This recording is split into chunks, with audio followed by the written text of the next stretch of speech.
Okay, today's story is about the dinosaur who wanted to fly. Michael Salmon wrote the book, and it's a little wonder reading book. Are you ready? This is going to be a good one.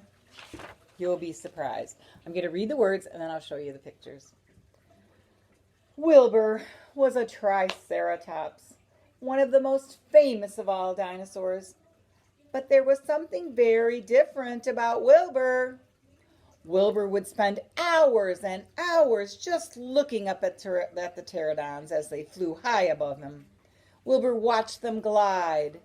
He watched the small pterodactyl as he swooped down from the sky to snap up insects. And there he is watching, eating some yummy stuff. The fact was, Wilbur had a secret. He wanted to fly too, but it wasn't a secret for very long. The other Triceratops caught him running down a hill as fast as he could, flapping his arms wildly, trying to fly. And when they saw him fall over his tail and land in a heap, Wilbur's friends were very worried. When Wilbur told his friends what he was trying to do, they just laughed and said, "Wilbur, you are a Triceratops. You're not a pterodon. You'll never be able to fly." So there he is going down the hill.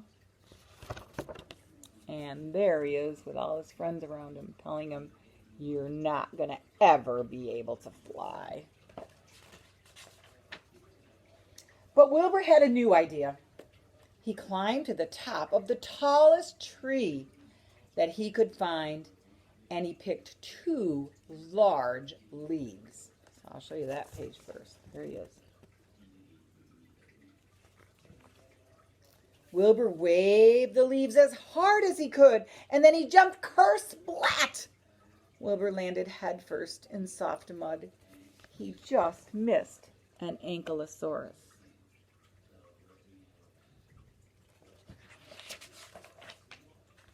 Wilbur would not give up.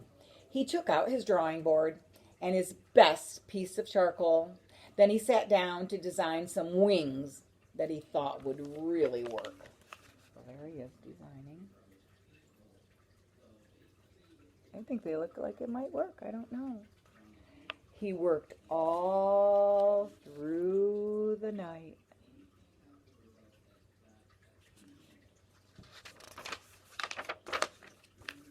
In the morning, Wilbur's wings were ready. He proudly showed them off. Then he dragged his wings up to the top of a cliff, high above the sea. Wilbur tied his wings to his arms. He ran to the edge of the cliff and he... Are you ready? Jumped. Kersplash! Wilbur's wings did not work.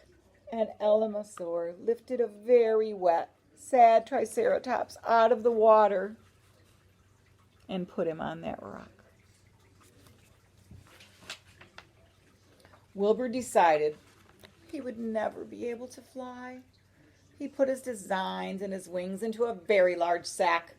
Then he dragged them up the top of a small volcano. "I'll get rid of them for good," he thought, as he flipped the sack right into the volcano.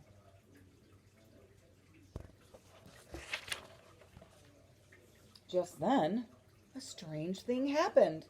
As Wilbur emptied the sack, it quickly filled up with hot air from the volcano, and the sack started to rise above Wilbur's head.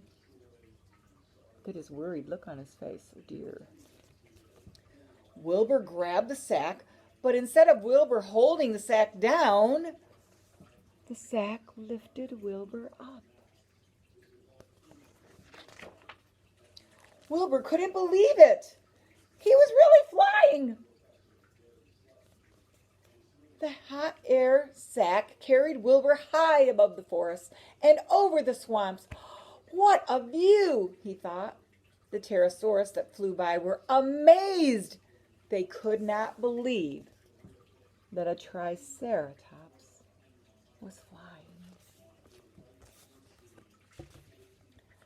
As the hot air sac cooled down, Wilbur descended gently towards the ground. By this time, a large crowd of dinosaurs had gathered. As he's coming down, there are a lot there. The dinosaurs were surrounded, and they surrounded Wilbur as he landed. Wilbur was rather shy at first, but he was very happy when he saw how proud the other dinosaurs were of him. Wilbur's the bravest dinosaur in the whole world, they said. There he is being a little bit shy. When Wilbur went to bed that night, he knew that being the only flying Triceratops was really not the safest thing to be. But it sure had been fun. And with that, he fell fast asleep.